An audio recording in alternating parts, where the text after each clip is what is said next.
नमस्कार विद्यार्थी मित्रांनो राज्यसेवा मुख्य परीक्षा 2025 ची तयारी करत असताना इतिहास GS1 वर आयोगानं खास करून UPSCनं जे काही प्रश्न यापूर्वी विचारले होते तर त्या प्रश्नांची उत्तरं कशा पद्धतीने लिहिली पाहिजे यासाठी आजचं हे महत्त्वाचं सत्र आपण इथे या ठिकाणी करत आहोत।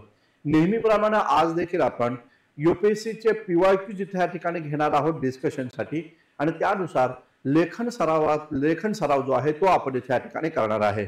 तर सुरू करूया आजचं महत्त्वाचं सेशन।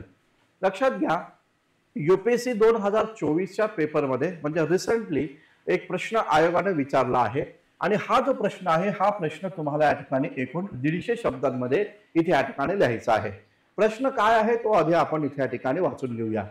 बघा प्रश्न आहे की ऋग्वैदिक पासून उत्तरवैदिक काळापर्यंत सामाजिक आणि आर्थिक क्षेत्रात झालेल्या परिवर्तनास रेखांकित करा या प्रकारचा हा प्रश्न या ठिकाणी आहे। म्हणजे हा प्रश्न जर आपण पाहिला ऋग्वैदिक पासून ते उत्तरवैदिक काळापर्यंत जे पण काही सामाजिक आणि आर्थिक बदल झाले ते तुम्हाला इथे या ठिकाणी लिहायला सांगितलेले आहे। आता आपला सिलेबस जर आपण पाहिला तर सिलेबस मधला कोणत्या घटकावर हा प्रश्न विचारला गेलाय तर तो आधी आपण पाहूया। तर लक्षात घ्या सिलेबस मध्ये भारतीय संस्कृती हा एक टॉपिक या ठिकाणी आहे। तर त्या भारतीय संस्कृतीशी संबंधित हा प्रश्न या ठिकाणी आहे। लक्षात घ्या आपला सिलेबस केवळ आर्ट अँड कल्चरशी संबंधित नसून तर त्या आर्ट अँड कल्चर मध्येच तुम्हाला या ठिकाणी संस्कृती जी आहे तर ती संस्कृती देखील या ठिकाणी आहे आणि सोबतच साहित्य देखील आहे। आणि म्हणून मग इथं आपल्याला पाहायला भेटतं की भारतीय संस्कृती या संस्कृतीशी संबंधित हा प्रश्न विचारला। मग प्राचीन काळामध्ये कोणत्या महत्त्वाच्या संस्कृती पाहायला भेटतात तर लक्षात घ्या त्यातली एक महत्त्वाची संस्कृती होती ती म्हणजे सिंधू सभ्यता आणि दुसरी आहे ती म्हणजे वैदिक सभ्यता। तर हा प्रश्न जो आहे तो या ठिकाणी वैदिक सभ्यतेशी संबंधित आहे ज्याला आपण आर्य संस्कृती या नावानं संबोधतो। तर आर्य संस्कृतीशी संबंधित हा प्रश्न या ठिकाणी विचारलाय। आता बघा प्रश्नाचं उत्तर लिहित असताना कायम आपण थेट उत्तरानं सुरुवात या ठिकाणी करायला हवी। म्हणजे काय की आपण थेट उत्तर या ठिकाणी लिहायला पाहिजे म्हणजे खूप मोठी पार्श्वभूमी लिहायची आवश्यकता नाही। थेट उत्तराला हात घालणं खूप जास्त गरजेचं आहे आणि उत्तर लिहित असताना आपल्या डोक्यामध्ये त्या प्रश्नाचं एक स्ट्रक्चर या ठिकाणी निर्माण करणं गरजेचं आहे। जसं की मला सुरुवातीला इंट्रोडक्शन लिहायचं आहे त्यानंतर मला पॅराग्राफ 2 या ठिकाणी करायचे आणि शेवटी या ठिकाणी सारांश तुम्हाला इथे या ठिकाणी लिहायचं किंवा निष्कर्ष या ठिकाणी लिहायचा आहे। आता बघा यामध्ये अशा प्रश्नांमध्ये तुम्ही इंट्रोडक्शन करून त्यानंतर तुम्ही टायटल टाकू शकता जसं की सामाजिक बदलाचं टायटल आणि मग त्या सामाजिक बदलाच्या टायटल अंतर्गत तुम्ही सब टायटल देऊन तुम्ही या ठिकाणी उत्तर देखील लिहू शकता। त्याचबरोबर दुसरं पॅराग्राफ मध्ये पण तुम्ही अशा पद्धतीनं आर्थिक बदल असं टायटल टाकून त्याच्यामध्ये मग तुम्ही तुमचे सब टायटल टाकून तुम्ही उत्तर या ठिकाणी लिहू शकता हे लक्षात घ्या। आता बघा इथं जसं मी तुम्हाला सांगितलं इंट्रोडक्शन जो आहे हा इंट्रोडक्शन हा प्रत्येक प्रश्नामध्ये या ठिकाणी प्रश्नाचं उत्तर लिहित असताना हा तो या ठिकाणी आलाच पाहिजे आणि इंट्रोडक्शन खूप जास्त करायचं नाहीये तर अगदी 3 ते 4 ओळीमध्ये या ठिकाणी तुमचं इंट्रोडक्शन संपलं पाहिजे। मी शब्दांमध्ये सांगायचं झालं तर 20 ते 30 शब्द तुम्ही इंट्रोडक्शन साठी खर्च इथे या ठिकाणी करा कारण 150 शब्दामध्ये तुम्हाला हा प्रश्न लिहायचा आहे। मग तुम्ही इथं काय सांगू शकता की तुम्ही वैदिक कालखंड आणि उत्तर वैदिक कालखंड हा कोणता आहे ते तुम्ही इथं पहिलं तर डिफाईन या ठिकाणी करा। मग इथं इंट्रोडक्शन मध्ये या ठिकाणी तुम्ही म्हणू शकता की इसवी सन पूर्व 1500 वर्षांपासून ते 1000 वर्षांपर्यंतचा जो कालखंड आहे त्याला वैदिक कालखंड म्हणून संबोधलं जातं। तर इसवी सन पूर्व 1000 वर्षापासून ते 600 वर्षांपर्यंतचा जो कालखंड आहे त्याला आपण उत्तर वैदिक कालखंड म्हणून संबोधतो। आता हे सेंटेन्स मी काय येतं लक्षात की तुम्हाला माहिती आहे की वैदिक कालखंड कुठून कुठपर्यंत आहे आणि उत्तर वैदिक कालखंड कुठून कुठपर्यंत आहे या पहिल्या सेंटेन्स मध्ये या ठिकाणी लक्षात आलं। दुसरं सेंटेन्स इंट्रोडक्शन मध्ये तुम्ही या ठिकाणी म्हणायचं की या कालखंडामध्ये म्हणजे उत्तर वैदिक कालखंडामध्ये विविध प्रकारचे सामाजिक आर्थिक राजकीय व सांस्कृतिक बदल हे घडून आल्याचं दिसून येतं। बस हे 2 ओळींमध्ये तुमचं इंट्रोडक्शन या ठिकाणी संपलं। याच्यासाठी किती शब्द खर्च झाले 20 ते 30 शब्द तुमचे इथे या ठिकाणी खर्च झालेले आहेत हे लक्षात घ्या। आता मग त्यानंतर मग तुम्हाला या ठिकाणी पॅरा या ठिकाणी पाडायचा आहे। मग पॅराग्राफ जो आहे तो तुम्ही पॅरामध्ये पण या ठिकाणी करू शकता किंवा तुम्ही या ठिकाणी टायटल जे आहे हे टायटल देखील या ठिकाणी इथं टाकू शकता। मग पॅरा करा किंवा टायटल करा। मग पॅरामध्ये किंवा टायटल जर समजा मी टाकायचं म्हटलं तर आपण इथे या ठिकाणी 2 प्रकारचे टायटल या ठिकाणी टाकणार आहोत। एक म्हणजे सामाजिक बदल एक जो आहे तो म्हणजे सामाजिक बदल जो आहे, तर त्या सामाजिक बदलाचा आपण इथे या ठिकाणी टायटल टाकू. आणि दुसरा जो आहे त्याला आपण आर्थिक बदल जो आहे, तर तो आर्थिक बदलाचं इथे या ठिकाणी टायटल टाकू. आता बघा बरेचसे विद्यार्थी, आता इथं मी तुम्हाला दाखवलं की दोन या प्रकारचं टायटल दिलेले आहेत. असं उत्तर नाही लिहायचं, लक्षात घ्या. हे मी तुम्हाला समजावून सांगण्यासाठी दिलेलं आहे. याचं काही तुम्ही काय करताल, त्या पेजमध्ये दोन भाग करताल आणि सामाजिक बदलाच्या खाली काही लिहिताल आणि आर्थिक बदलाच्या खाली काही लिहिताल. तसं नाही करायचं. तर थेट या ठिकाणी टायटल टाकायचं. हे बस मी तुम्हाला समजून यावं म्हणून दिलेलं आहे. तर बघा, मग पॅरा करा किंवा थेट तुम्ही या ठिकाणी टायटल टाका, उत्तरवैदिक काळातील सामाजिक बदल, अशा प्रकारचं. आणि त्या टायटल अंतर्गत तुम्ही 1 2 3 4, मग इथं 1 त्याचबरोबर 2 3 4 जे काय बदल झाले ते तुम्ही या ठिकाणी लिहा. आता सामाजिक बदलांमध्ये काय लिहिलं पाहिजे आपण, तर साहजिकच इथं पाहायला मिळतं उत्तरवैदिक काळात. आता बघा, वैदिक काळातलं नाही विचारलं तुम्हाला, त्यांनी विचारलं आहे उत्तरवैदिक काळातील. आणि म्हणून वैदिक काळात काय होतं ते लिहायची गरज नाहीये. उत्तरवैदिक काळात काय बदल झाला तो लिहिणं अपेक्षित आहे, हे लक्षात घ्या. ठीक आहे ना. तर वैदिक काळाचं नाही विचारलं, तर वैदिक काळातून उत्तरवैदिक काळात काय बदल झाला, तर बदल जो आहे ना, इथं बघा परिवर्तन जो आहे ना, तर त्या परिवर्तनाला रेखांकित करायचं आहे. म्हणून आधी तुम्ही वैदिक काळात काय होतं ते लिहायची गरज नाहीये. ठीक आहे. आता बघा, बदल इथं आपण पाहतोय. आता बघा, बदलांमध्ये आपल्याला काय लिहायचं आहे, तर एक म्हणजे या काळामध्ये चातुर्वर्ण व्यवस्था इथे या ठिकाणी पाहायला भेटते. चातुर्वर्ण व्यवस्था या ठिकाणी दिसून येते. मग चातुर्वर्ण व्यवस्था अभ्यासत असताना मग तुम्ही याच्यामध्ये काय लिहिलं पाहिजे ना, एकदम थोडक्यामध्ये लिहायचं. बघा की या काळामध्ये ऋग्वेदाचं 10वं मंडल पुरुष सूक्त, यात ब्रह्माच्या शरीरातून 4 वर्ण अस्तित्वात, 4 वर्णांची उत्पत्ती झाली, अशा प्रकारची माहिती मिळते. याचाच अर्थ या काळामध्ये ब्राह्मण, क्षत्रिय, वैश्य, शूद्र या 4 वर्णांची युक्त सामाजिक व्यवस्था या ठिकाणी दिसून येते. ठीक आहे. त्याचं काय अधिकार वगैरे आहे ते लिहायची गरज नाही. म्हणजे ब्राह्मणांनी काय काम करायचं, क्षत्रियांनी काय करायचं ते लिहायची गरज नाही. बस चातुर्वर्ण व्यवस्था अस्तित्वात आली. दुसरं जर आपण इथे या ठिकाणी पाहिलं, तर या काळामध्ये लक्षात घ्या आश्रम व्यवस्था जी आहे, तर ती आश्रम व्यवस्था या ठिकाणी इथं निर्माण झाली. मग इथं तुम्ही या ठिकाणी म्हणू शकता की हा जो कालखंड होता, तर या कालखंडामध्ये ब्रह्मचर्य, त्याचबरोबर गृहस्थ जीवन, ब्रह्मचर्य आश्रम, गृहस्थ आश्रम, त्याचबरोबर या ठिकाणी संन्यस्त्र आश्रम आणि वानप्रस्थ आश्रम, अशा प्रकारे 4 आश्रम जे आहे, तर ते 4 आश्रम दिसून येतात. याचाच अर्थ या काळातील या काळामध्ये आश्रम व्यवस्था देखील उदयास आल्याचं दिसून येतात. त्याचबरोबर त्यानंतर काय तुम्ही लिहू शकता, तर या काळामध्ये पितृसत्ताक व्यवस्था या ठिकाणी दिसून येते. पितृसत्ताक व्यवस्था ही या ठिकाणी आपल्याला पाहायला भेटते. मग पितृसत्ताक व्यवस्थेमध्ये तुम्ही काय म्हणताल, तर या काळामध्ये पाहायला भेटतं की स्त्रीचा जो काही दर्जा आहे हा कमी झाल्याचा या ठिकाणी दिसून येतो आणि पुरुषांना जास्तीत जास्त अधिकार हे या कालखंडामध्ये दिले गेले होते, या प्रकारची माहिती या ठिकाणी मिळते.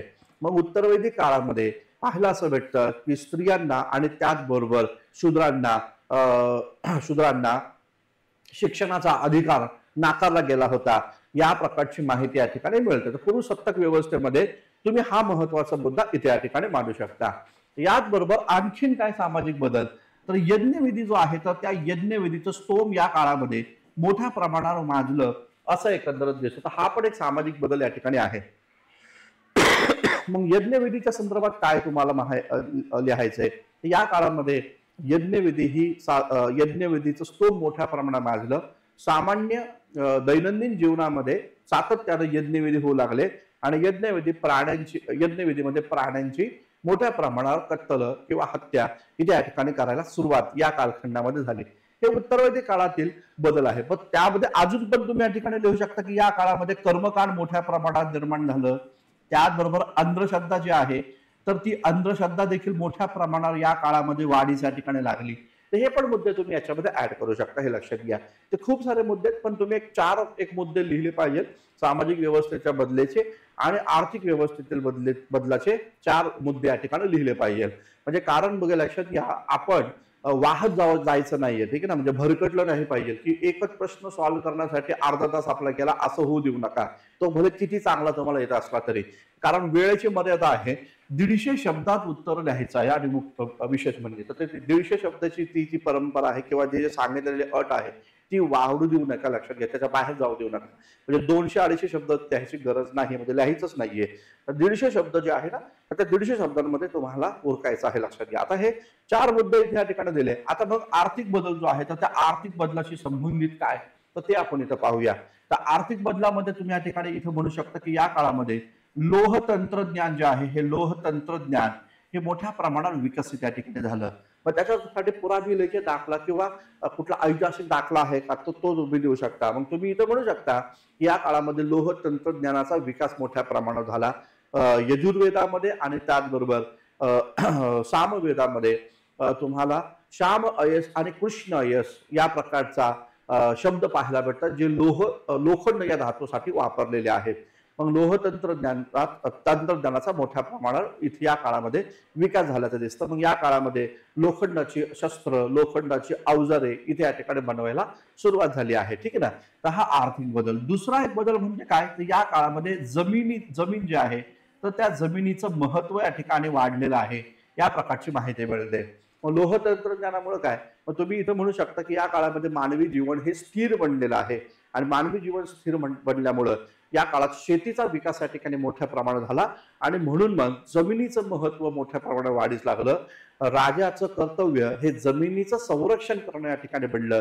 राजाला आता भूपाल म्हणून संबोधायला सुरुवात या ठिकाणी झालेली आहे, किंवा भूपती म्हणून संबोधायला सुरुवात या ठिकाणी झालेली आहे. तर हा एक बदल तुम्ही आर्थिक बदलामध्ये इथे या ठिकाणी मांडू शकता. त्याचबरोबर तिसरा महत्वाचा बदल काय, तर या काळामध्ये तुम्हाला मिश्र अर्थव्यवस्था जी आहे, मिश्र व्यवस्था इथे या ठिकाणी पाहायला भेटते. मिश्र अर्थव्यवस्था. मिश्र अर्थव्यवस्थेमध्ये काय, तर तुम्ही या कालखंडामध्ये या ठिकाणी शेती आणि त्याचबरोबर व्यापार हा उत्तरवैदिक काळामध्ये वाढीस लागल्याचं दिसून येतं. मग इथं पाहू शकता, इथं मिश्र अर्थव्यवस्थेमध्ये व्यापाराशी संबंधित तुम्ही म्हणू शकता कार्शापण, त्याचबरोबर शतमान, निष्क यासारखे जे काही चलन आहे ते व्यापारामध्ये या ठिकाणी दिसून येतात, है ना. मग या प्रकारे तुम्ही हे पण इथं मांडू शकता. तर हे मिश्र अर्थव्यवस्था जी आहे ती या काळामध्ये मोठ्या प्रमाणात निर्माण झाली. आणि आणखीन काय बरं, तर तुम्ही इथे म्हणू शकता की या काळामध्ये कर प्रणाली या ठिकाणी पाहायला भेटते. कर प्रणाली जी आहे ना, तर टॅक्सेशन सिस्टीम ज्याला आपण म्हणू शकतो, तर टॅक्सेशन सिस्टीम या ठिकाणी इथे निर्माण झाली. मग या काळामध्ये या ठिकाणी प्रशासन व्यवस्था स्थापन होत असताना प्रशासन व्यवस्था स्थापन झाली आणि त्याच्यासोबत कर व्यवस्था देखील या ठिकाणी निर्माण करण्यात आली. मग तुम्ही उदाहरण देऊ शकता की उत्तरवैदिक काळामध्ये भागदूत नावाचा एक कर्मचारी या ठिकाणी पाहायला भेटतो, की हा भागदूत जो आहे त्याचं कार्य आहे या ठिकाणी कर गोळा करणं. तर अशा प्रकारची कर प्रणाली देखील ह्या उत्तरवैदिक काळामध्ये या ठिकाणी अस्तित्वात या ठिकाणी आली. बस सामाजिक व्यवस्थेतील 4 बदल आणि आर्थिक व्यवस्थेतील 4 बदल या ठिकाणी लिहायचे आणि विषय क्लोज करून टाकायचा. मग शेवटी तुम्ही लिहा कन्क्लुजन मध्ये, अशा प्रकारे उत्तरवैदिक काळामध्ये सामाजिक आणि आर्थिक बदल दिसून येतात. बस संपला विषय. आज इतक्या सोप्या पद्धतीने आहे, लक्षात घ्या. हे प्रश्न आपल्याला वाटत असेल की सिलेबस खूप व्हास्ट आहे, सिलेबस खूप मोठा आहे, कसं काय करायचं, तर काही नाही, तुम्ही सुरुवात तर करा, कारण सुरुवात करणं खूप महत्वाचं आहे, लक्षात घ्या. तर इतकं सोप्या पद्धतीने ही उत्तरं आपल्याला लिहिता येऊ शकतात, लक्षात घ्या. ठीक आहे ना मित्रांनो. पहा, आता एक महत्वाची सूचना आहे, लक्षात घ्या. राज्यसेवा पूर्व परीक्षेची अजून जाहिरात नाही आली, मात्र जाहिरात आल्यानंतर खूप जास्त भागदौड या ठिकाणी होणार आहे. त्याच्या आधीच आपण आपली दमछाक होऊ नये म्हणून आपण त्याच्या आधीच या ठिकाणी राज्यसेवा पूर्व परीक्षेची एक बॅच या ठिकाणी लॉन्च केली आहे. ती 15 मार्च पासून या ठिकाणी आपण सुरू केलेली आहे. तर जे पण विद्यार्थी इंटरेस्टेड आहे राज्यसेवा पूर्व परीक्षेची तयारी करण्यासाठी, त्यांनी इतिहास या विषयासाठी माझ्याकडे बॅच जरूर या ठिकाणी जॉईन करून घ्या. 70% डिस्काउंट दिलेला आहे सुरुवातीच्या विद्यार्थ्यांना. लक्षात घ्या, या बॅच मध्ये जे पण कोण विद्यार्थी प्रवेश घेतील त्यांना 70% डिस्काउंट मध्ये ही बॅच या ठिकाणी मिळेल. तर 20 मार्च पर्यंत आपण हा डिस्काउंट या ठिकाणी ठेवलेला आहे. तर 20 मार्च पर्यंत जे पण कोण विद्यार्थी या बॅच मध्ये प्रवेश घेतील त्यांना 70% डिस्काउंट मध्ये ही बॅच या ठिकाणी मिळेल. याचबरोबर या विद्यार्थ्यांना मुख्य परीक्षेची तयारी करायची आहे आणि इतिहास ऑप्शनल सब्जेक्ट या ठिकाणी घ्यायचा आहे, त्या विद्यार्थ्यांसाठी देखील एक सूचना आहे की हिस्ट्री ऑप्शनलची एक बॅच आपली ऑनगोईंग या ठिकाणी आहे. तर या प्रकारची ही जी बॅच पूर्ण सिलेबस आपण एक कट टू कट या ठिकाणी या बॅच मध्ये या ठिकाणी शिकवलेला आहे. आता सध्या या ठिकाणी या बॅच मध्ये मॉडर्न इंडिया कम्प्लीट झालेला आहे, एन्शियंट इंडिया या ठिकाणी कम्प्लीट झालेला आहे आणि पेपर 1 मधला मिडिवल इंडिया जो आहे तो मध्यामध्ये या ठिकाणी आहे, म्हणजे खिलजी घराणा जो आहे तो या ठिकाणी इथं संपलेला आहे. ठीक आहे ना. तर ही पण एक महत्वाची बॅच या ठिकाणी आहे. लक्षात घ्या, या बॅचची प्राइस जर आपण पाहिली तर त्या ठिकाणी 22,500 आहे. यामध्ये 10% डिस्काउंट दिलेला आहे. लक्षात घ्या, 20 मार्च पर्यंत याही बॅच मध्ये डिस्काउंट या ठिकाणी दिलेला आहे. तर 20 मार्च पर्यंत जर तुम्ही या ठिकाणी इथं प्रवेश घेतला तर फ्लॅट डिस्काउंट 7,000 रुपयाचा तुम्हाला इथे या ठिकाणी मिळणार आहे. तर जे पण विद्यार्थी इंटरेस्टेड आहेत त्यांनी राज्यसेवा मुख्य परीक्षा हिस्ट्री ऑप्शनल साठी जर तुम्ही विचार करत असाल तर ह्या बॅचला 20 मार्चच्या आतमध्ये जरूर या ठिकाणी परचेस करा. आणि त्याचबरोबर इतिहास जीएस ला देखील इथे या ठिकाणी 3,250 रुपयाचा फ्लॅट डिस्काउंट हा या ठिकाणी दिलेला आहे. तो डिस्काउंट देखील 20 मार्च पर्यंत या ठिकाणी आहे. तर जे कोण विद्यार्थी आहे त्यांनी या प्रकारचा डिस्काउंटचा बेनिफिट या ठिकाणी उचला.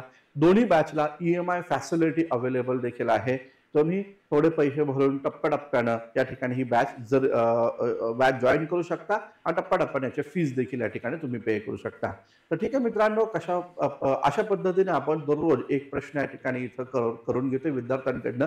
हे प्रश्नाची उत्तर लिहा आणि ते माझ्याकडनं तपासून या ठिकाणी घ्या. थांबूया आपण. धन्यवाद. Thank you very much.